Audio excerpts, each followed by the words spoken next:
Hello बच्चों, मैं भूगोल का वर्ग 10 के लिए चैप्टर है भारत संसाधन एवं उपयोग चैप्टर 1 है। ठीक है ना बच्चों। मैं बहुत ही महत्वपूर्ण प्रश्न उत्तर आप लोगों की खिदमत में हाजिर करने जा रहा हूँ जो एमसीक्यू है, ऑब्जेक्टिव टाइप्स है और इसमें एक क्वेश्चन पे चार चार ऑप्शन है।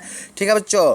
चलिए, बहुत दिनों से इसका हम लोग को इंतजार था। मैं इमाम सर आप सभी का तहे दिल से स्वागत करता हूं। चलिए, आप लोग इस स्वागत को कबूल कीजिए। चलिए, क्वेश्चन आंसर पे गौर करने से पहले मैं एक बात बता देना चाहता हूं बच्चों। देखिए, इसका लाइक, सब्सक्राइब और बेल आइकन दबा दीजिएगा ताकि मेरा जो भी वीडियो बनता रहे आप लोग को मिलता रहे और समय समय पर जो है कि जो वीडियो बने आप लोग को मिले और आप लोग इसका तैयारी कीजिए। बेहतर रहेगा आप लोग के लिए और परीक्षा के लिए बेहतर रहेगा। आप लोग इसको बहुत बेहतरीन ढंग से तैयारी कीजिए और समय इसके पीछे दीजिए ताकि आप लोग का जो है पेपर सही जाए और परीक्षा में कम से कम 90% जो है, ज़्यादा से ज़्यादा 90% मार्क्स उठा सके। और मैं टॉपर कैसे बनते हैं उसका भी वीडियो मैंने बना रखा है। आप लोग मेरा यूट्यूब चैनल पर जाकर सर्च मारिएगा, स्टार कोचिंग सेंटर लिख करके, उसमें पता चल जाएगा। ठीक है ना बच्चों। चलिए बच्चों, गौर करते हैं, क्वेश्चन आंसर पे गौर किया जाए।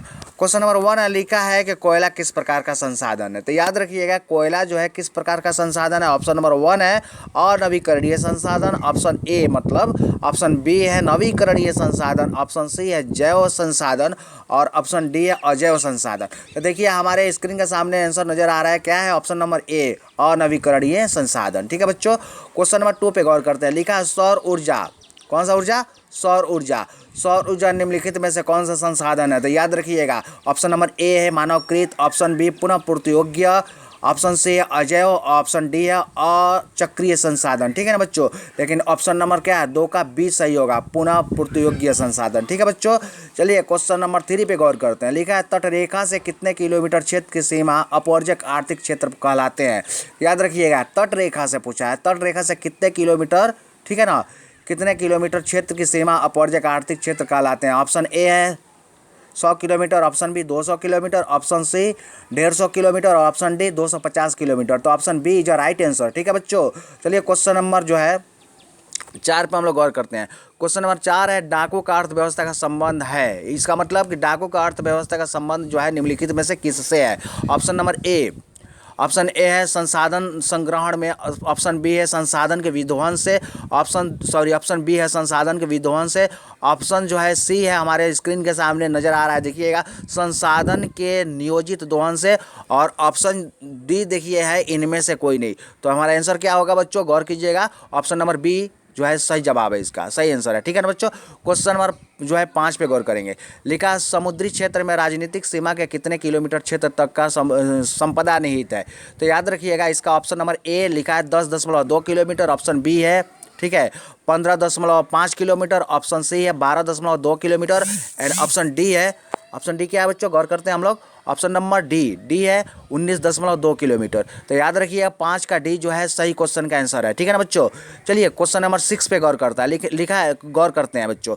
लिखा है पेट्रोलियम किस प्रकार का संसाधन है। किसके बारे में पूछ रहा है, पेट्रोलियम के बारे में, कि पेट्रोलियम जो है किस प्रकार का संसाधन है। ऑप्शन नंबर ए अनवीकरणीय संसाधन, ऑप्शन बी नवीकरणीय संसाधन, ऑप्शन सी जैव संसाधन है, ऑप्शन नंबर डी है, ऑप्शन क्या है, ऑप्शन डी है, क्या है, देखिए सामने ही नजर आ रहा है अजैव संसाधन। तो देखिए 6 का ए इज अ राइट आंसर। ठीक है ना बच्चों। चलिए, क्वेश्चन नंबर 7 पे गौर करते हैं। क्वेश्चन नंबर 7 है निम्न यानी निम्नलिखित में से, ठीक है ना, निम्न कौन सी मिट्टी सर्वाधिक उपजाऊ है। देखिए, इसमें 4 मिट्टियों का नाम है, इसमें से सबसे ज़्यादा उपजाऊ जो है कौन सी मिट्टी है। चलिए, ऑप्शन नंबर ए है, लिखा है ऑप्शन नंबर ए 7 का ए, ठीक है, पर्वतीय मिट्टी। ऑप्शन नंबर बी है 7 का बी को गौर करेंगे, ठीक है ना, लिखा है मरुस्थलीय मिट्टी, ऑप्शन सी है पीली और ऑप्शन डी है जलोढ़। तो कौन सी मिट्टी सर्वाधिक जो है उपजाऊ है, जलोढ़ मिट्टी, यानी कि 7 का डी सही आंसर है इसका। ठीक है बच्चों। चलिए, क्वेश्चन नंबर 8 पे गौर करते हैं। काली मृदा का दूसरा नाम क्या है। मृदा मिट्टी को कहा जाता है। बोला गया है कि काली मिट्टी का दूसरा नाम क्या है। याद रखिए, काली मिट्टी का एक और नाम है लेकिन उसका नाम जो है क्या है, उसी के बारे में पूछा है। चलिए, ऑप्शन पे गौर करते हैं। ऑप्शन ए है बलुई मिट्टी, ऑप्शन बी रेगुर मिट्टी, ऑप्शन सी साल मिट्टी, ऑप्शन डी है पर्वतीय मिट्टी। तो याद रखिएगा, काली मिट्टी को रेगुर मिट्टी कहा जाता है, यानी कि option number B is right answer. चलिए, क्वेश्चन नंबर 9 पे गौर करते हैं। लिखा है मरुस्थलीय मृदा का विस्तार निम्न में से कहाँ है, यानी निम्नलिखित में से मरुस्थलीय मृदा का विस्तार कहाँ है। चलिए क्वेश्चन का ऑप्शन पे गौर करते हैं। ऑप्शन नंबर ए पे गौर करेंगे, Uttar Pradesh, option B Rajasthan, option C Karnataka, option D Maharashtra. तो याद रखिएगा 9 का जो बी है Rajasthan is a right answer. ठीक है बच्चों, चलिए क्वेश्चन नंबर 10 पे गौर करते हैं। लिखा है सोपानी कृषि किस राज्य में प्रचलित है। किस कृषि के बारे में बात कही गई है बच्चों, सोपानी कृषि के बारे में पूछी गई है कि सोपानी कृषि जो है किस राज्य में प्रचलित है, किस राज्य में सोपानी कृषि जो है की जाती है, किस राज्य में जो है सोपानी कृषि प्रचलित है। चलिए ऑप्शन नंबर ए लिखा है बिहार का मैदानी क्षेत्र, option B Uttarakhand, option C Haryana, option D Punjab. तो देखिएगा उत्तराखंड जो है सही इसका आंसर होगा। ठीक है बच्चों, यानी कि ऑप्शन नंबर बी जो है सही आंसर है। क्वेश्चन नंबर जो है कि 11 पे गौर करते हैं, क्वेश्चन नंबर 11 पे गौर करेंगे। प्रश्न संख्या 11 लिखा है पंजाब में भूमि निम्नीकरण का मुख्य कारण क्या है। देखिए भूमि का निम्नीकरण हो रहा है कहाँ, पंजाब में, उसका वजह क्या है, क्या कारण है। तो ऑप्शन नंबर ए है वनोन्मूलन। ठीक है ना बच्चों, तेजी में बोलना है, मिस्टेक हो जा रहा है, वनोन्मूलन। ठीक है, ऑप्शन बी अति पशुचारण, ऑप्शन सी है अधिक सिंचाई, एंड ऑप्शन नंबर डी है गहन सिंचाई। तो याद रखिए 11 का सी जो है सही जवाब है, इसका सही आंसर है। क्वेश्चन नंबर 12 पे गौर करते हैं। लिखा है कौन सी मिट्टी कपास की खेती के लिए सर्वोत्तम मानी जाती है, सबसे उत्तम। देखिए इसमें 4 मिट्टियों का नाम है, लेकिन इस चारों में से कौन सी ऐसी मिट्टी है जो कपास की कृषि के लिए जो है सबसे उत्तम मानी जाती है, सर्वोत्तम मानी जाती है। तो आंसर इसका क्या है, काली मिट्टी, ऑप्शन नंबर सी जो है सही जवाब है इसका। ठीक है, चलिए क्वेश्चन नंबर 13 पे गौर करते हैं, 13 नंबर क्वेश्चन पे गौर करते हैं। लिखा है भारत में लगभग कितने करोड़ हेक्टेयर भूमि का क्षरण हो चुका है। तो देखिए भारत में कितने करोड़ हेक्टेयर भूमि का क्षरण जो है हो चुका है। देखिए बच्चों, मैं इसमें जो भी वीडियो बनाया हूँ ये किताब का क्वेश्चन आंसर आपका है, जो करंट जब किताब की छपाई की गई थी उस समय का ही है। ठीक है ना, अब करंट में क्या है नहीं है, करंट का मैं करंट अफेयर्स जो है करंट का इसमें मैं नहीं दिया हूँ। जो पहले जो किताब की आपकी छपाई हुई थी तो उस समय जो लिखा हुआ था उसी हिसाब से मैंने क्वेश्चन तैयार किया। ठीक है बच्चों, चलिए गौर करते हैं। क्वेश्चन नंबर कितना था बच्चों, क्वेश्चन नंबर 13 था ना, 13। ठीक है ना, लिखा है 12 के लगभग कितने भारत में लगभग कितने करोड़ हेक्टेयर भूमि का क्षरण हो चुका है। तो याद रखिएगा भारत में लगभग कितने करोड़ हेक्टेयर भूमि का क्षरण हो चुका है। ऑप्शन नंबर ए लिखा है 15 करोड़, ऑप्शन नंबर बी है 20 करोड़, ऑप्शन सी है 13 करोड़, ऑप्शन डी है 18 करोड़। तो देखिएगा 13 का सी जो है सही आंसर है इसका, यानी कि 13 करोड़। ठीक है बच्चों, देखिए क्वेश्चन नंबर 14 पे गौर करें। लिखा है मेढक के प्रजनन को नष्ट करने वाला रसायन कौन सा है।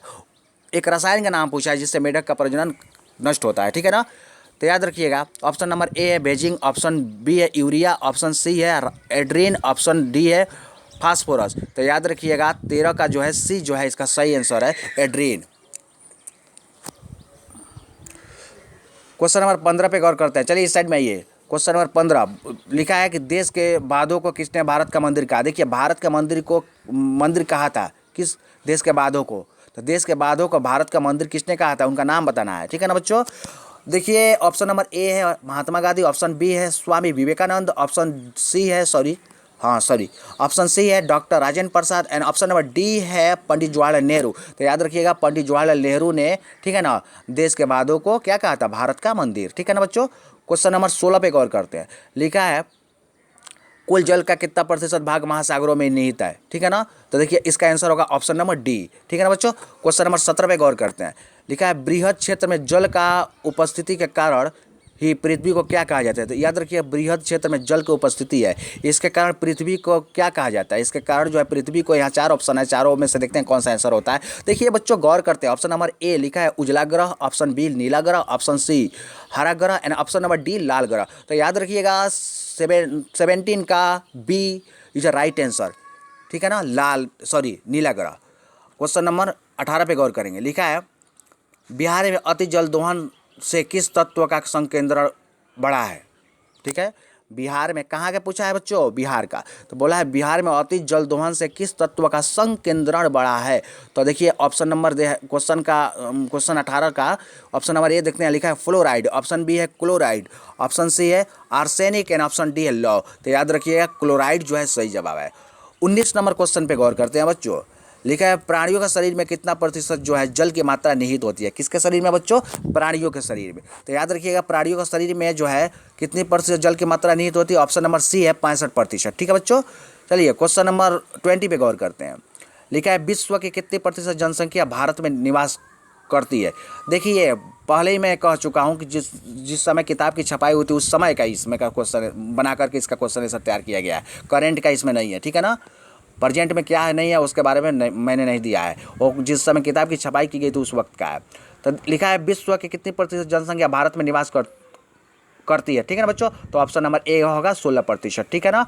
ऑप्शन बी 18%, सी जो है 20% और डी जो है 22%, ठीक है। लेकिन तीनों में से जो है बी, सी और डी तीनों में से कोई सही नहीं होगा, बल्कि option number A is right answer, ठीक है। चलिए बच्चों क्वेश्चन नंबर 21 पे गौर करते हैं। 21 नंबर क्वेश्चन पे गौर करते हैं। लिखा निम्न में से कौन बिहार का प्रमुख नदी घाटी परियोजना है। बिहार का नदी घाटी परियोजना कौन सा है इन सभी में से, ठीक है ना। चलिए हम लोग गौर करते हैं। नंबर 1 है दामोदर नदी घाटी, नंबर ए है दामोदर नदी घाटी, नंबर बी है भाखड़ा नांगल नदी घाटी, नंबर सी है रिहंद नदी घाटी एंड ऑप्शन नंबर डी है सोन नदी घाटी, ठीक है ना। कौन सा आंसर होगा, सोन नदी घाटी, ठीक है बच्चों। क्वेश्चन नंबर 22 पे गौर करते हैं। लिखा है भारत में 2001 में कितने प्रतिशत भौगोलिक क्षेत्र में वन का विस्तार था। तो ऑप्शन नंबर डी है इसका, sorry option number B is right answer. 22 का बी सही जवाब है, ठीक है, सही आंसर है। क्वेश्चन नंबर 23 पे गौर करते हैं। लिखा है वनस्पति रिपोर्ट के अनुसार भारत में वन का विस्तार है क्वेश्चन मार्क या डैश, ठीक है ना। वनस्पति रिपोर्ट के अनुसार भारत में वन का विस्तार कितना है, तो यहाँ क्वेश्चन मार्क हो जाएगा, लेकिन इस हिसाब से होगा वनस्पति रिपोर्ट के अनुसार भारत में वन का विस्तार है, उसके बाद जो है कि डैश भी दे सकते हैं यहाँ पर, ठीक है ना बच्चों। चलिए क्वेश्चन का आंसर पे हम लोग गौर करते हैं, ठीक है ना। तो इसको गौर कीजिएगा बच्चों। क्वेश्चन कितना नंबर था बच्चों, क्वेश्चन नंबर 23 था ना, 23 का ए होगा, ठीक है ना बच्चों। 24 पे गौर करते हैं। बिहार में कितने प्रतिशत भौगोलिक क्षेत्र में वन का फैलाव है, इसका आंसर क्या हो जाएगा, ऑप्शन नंबर ए, ठीक है बच्चों। 25 नंबर क्वेश्चन पे गौर करते हैं। लिखा है बच्चों पूर्वोत्तर राज्यों में, ठीक है ना, कहाँ पे, पूर्वोत्तर राज्यों में 188 आदिवासी जिलों में देश का कुल क्षेत्र कितना प्रतिशत वन है। फिर से गौर करेंगे, पूर्वोत्तर राज्यों में, ठीक है ना, 188 आदिवासी जिलों में देश के कुल क्षेत्र का कितना प्रतिशत वन है। तो ऑप्शन नंबर डी इसका जो है सही आंसर होगा। चलिए क्वेश्चन नंबर 26 पे गौर करते हैं बच्चों। लिखा है भारत में किस राज्य का वन का सबसे अधिक विस्तार है। भारत में किस राज्य में होगा, सॉरी तेजी से बोल रहा हूँ, मिस्टेक हो जा रहा है। भारत में किस राज्य में वन का सबसे अधिक विस्तार है। तो देखिए ऑप्शन नंबर ए है केरल, ऑप्शन बी है कर्नाटक, ऑप्शन सी है Madhya Pradesh and option D है उत्तर प्रदेश। तो याद रखिएगा 26 का सी इज राइट आंसर, ठीक है ना बच्चों। 27 पे गौर करते हैं बच्चों। लिखा है वन संरक्षण किसके बारे में बोला है, वन संरक्षण के बारे में, ठीक है। वन संरक्षण एवं प्रबंध की दृष्टि से वनों के वर्गीकृत किया गया है कितने वर्गों में। ऑप्शन ए है 4 वर्गों में, ऑप्शन बी 3 वर्गों में, ऑप्शन सी 5 वर्गों में, ऑप्शन डी इनमें से कोई नहीं। तो देखिए 3 वर्गों में सही जवाब होगा इसका, ठीक है ना, सही आंसर होगा। 28 का गौर करते हैं बच्चों। क्वेश्चन नंबर 28 लिखा है 1951 से 1980 तक लगभग कितने वर्ग किलोमीटर वन क्षेत्र कृषि भूमि में परिवर्तित हुआ। तो ऑप्शन नंबर बी जो है इसका सही जवाब होगा, ठीक है बच्चों। 29 नंबर क्वेश्चन देखते हैं। 29 नंबर क्वेश्चन पे गौर करते हैं। लिखा है FAO को वानिकी रिपोर्ट के अनुसार 1948 ईस्वी में विश्व में कितने हेक्टेयर भूमि वन का विस्तार था। ऑप्शन नंबर ए है 6 अरब हेक्टेयर, ऑप्शन बी है, ठीक है ना, ऑप्शन ए है 6 अरब हेक्टेयर, ऑप्शन नंबर बी है 4 अरब हेक्टेयर, ऑप्शन सी है 8 अरब हेक्टेयर और ऑप्शन डी है 5 अरब हेक्टेयर। तो देखिए बच्चों 29 का बी जो है सही आंसर होगा इसका 4 अरब हेक्टेयर, ठीक है बच्चों। चलिए 30 नंबर क्वेश्चन पे गौर करते हैं। भारत का राष्ट्रीय पक्षी, ठीक है ना, कौन है, अभी तो सभी जानते हैं, तो ऑप्शन नंबर यहाँ पे सी जो है सही जवाब है। क्वेश्चन नंबर 31 पे गौर करते हैं। लिखा चरक का संबंध किस देश से था। देखिए चरक का संबंध किस देश से था, उनका रिलेशन किस देश से था। म्यांमार, जिसको बर्मा भी कहा जाता है, ठीक है, श्रीलंका से, भारत से या नेपाल से। तो देखिए 31 नंबर क्वेश्चन का आंसर जो होगा option number C is right answer. 32 पे गौर करेंगे। टेक्सोल का उपयोग होता है। तो देखिए टेक्सोल का उपयोग जो किसके लिए किया जाता है, मलेरिया, ऑप्शन ए है मलेरिया में, ऑप्शन बी है एड्स में, ऑप्शन सी है कैंसर में, ऑप्शन डी है टीबी के लिए। तो देखिए 32 का ऑप्शन नंबर जो है सी इज राइट आंसर, कैंसर में, ठीक है ना बच्चों, ठीक है बच्चों, थैंक यू बच्चों।